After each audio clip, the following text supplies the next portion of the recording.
Yargının kıskacında bir başkan adayı Donald Trump. Birleşik Devletler eski başkanı Trump 2016'dan bu yana gündemde. 2020 başkanlık seçimini kaybettikten sonra 2024 seçimine de hazırlanan Trump'la ilgili soruşturmalar birer birer davalara dönüşüyor. Trump cephesi bu davaların Başkan Biden'ın onu engelleme girişimi olduğunu iddia ederken, davalar Donald Trump'ın Cumhuriyetçi Parti içerisindeki popülaritesini artırmış durumda. Birleşik Devletler tarihinde hakkında iddianame hazırlanan ilk eski başkan olan Donald Trump'ın mahkum edilip bir de başkan seçilme olasılığı Amerika Birleşik Devletleri hukuk ve siyaset tarihinde eşi benzeri olmayan bir tablo yarattı. In other words, whatever documents a president decides to take with him. I think it's an interesting constitutional fact in the United States that a president only needs to meet three requirements. Needs to be 35 years of age, needs to have resided in the United States for 14 years prior to the election, and needs to be a natural-born citizen. Other than that, there are no limitations on who may run for the presidency. A presidential candidate can run for office regardless of whether they're in prison. In fact, that has happened in the history of the United States. Eugene Debs in the early part of the 20th century ran from prison and actually garnered a considerable number of votes. So that certainly is possible. There's nothing in the U.S. Constitution that prohibits even a felon from running for the presidency. What it complicates, traditionally, of course, presidential candidates campaign around the country. They seek support in the primaries. The primary elections need to be held in the spring of 2024. And so that typically involves considerable travel. The problem with being under indictment and being the defendant in a criminal trial is that, typically speaking, the criminal defendant has to be present at the trial. And so that will complicate Donald Trump's campaigning schedule considerably. You also asked me, though, whether or not he could govern from prison. And the answer to that is yes, technically, because constitutionally, there's no requirement that a president not be in prison. It would be very difficult for him to govern from prison. For example, classified documents must be viewed within a special facility to ensure that those documents, many of them, are not subject to espionage from other countries. And so how that would happen in a prison remains to be seen if the case does arise. If Trump convicted on classified documents trial and jailed, this will be the unique and interesting, not only for the United States, but for the history of world politics. And it is beyond imagination that a prison becomes the White House. So if that happens, like Trump sent to prison and elected president, should we expect the United States Congress approve an amendment for the US Constitution and says, under that circumstance, the punishment should be postponed until the end of his term, or under that circumstance, the vice president becomes the president? This is a very complicated question that you've raised. What if he's already convicted and imprisoned, perhaps, or in the midst of a trial when he's elected? And the issue there, especially if he's already been convicted and if he's in prison, is whether or not he can be pardoned in some way. And the only way that could happen is if he pardons himself. And that would only, again, be available to him if he were convicted and tried and imprisoned for a federal offense. He cannot pardon himself for a state offense. We do not know whether or not a president has the constitutional authority to pardon himself. That has never been tested. As you say, this is an historical first. So that would be a question that would be ultimately resolved by the U.S. Supreme Court in terms of constitutional interpretation. The alternative for such a situation is, under the Constitution, there's an amendment that allows the cabinet, the president's cabinet, to determine that a president is unfit at the moment for carrying out the duties of his office.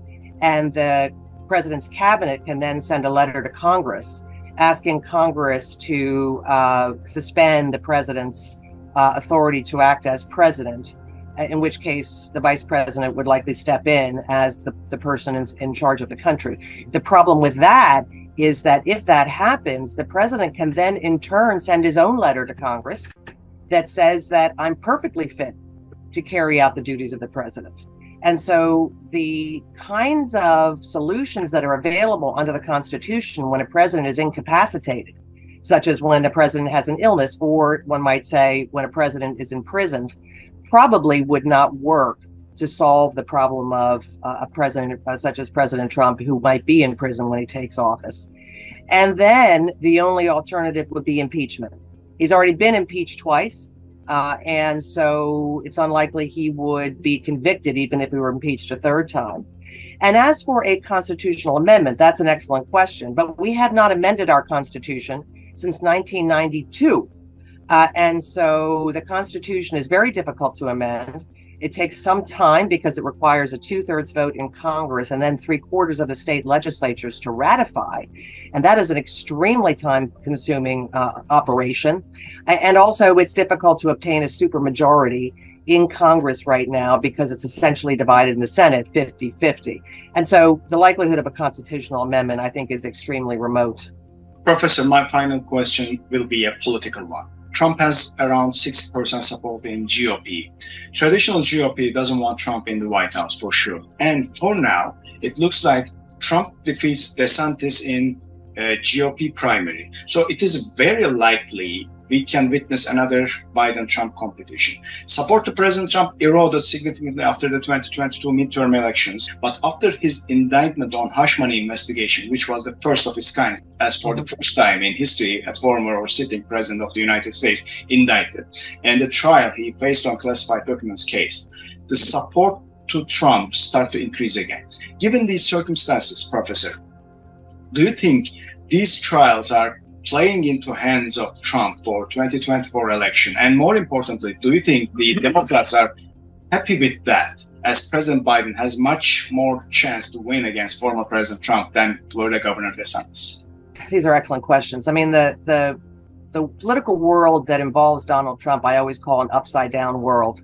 It's an upside down world because traditionally speaking in the United States, one would never expect a president or a candidate who's under indictment to be as popular as President Trump is. And the reason, of course, that he's popular among his particular following, which is, somewhere around maybe 60-70% of the Republican Party, is that he has been able to cast these indictments in terms of political retribution from his opponent, that is President Biden. And that has been very effective with his base.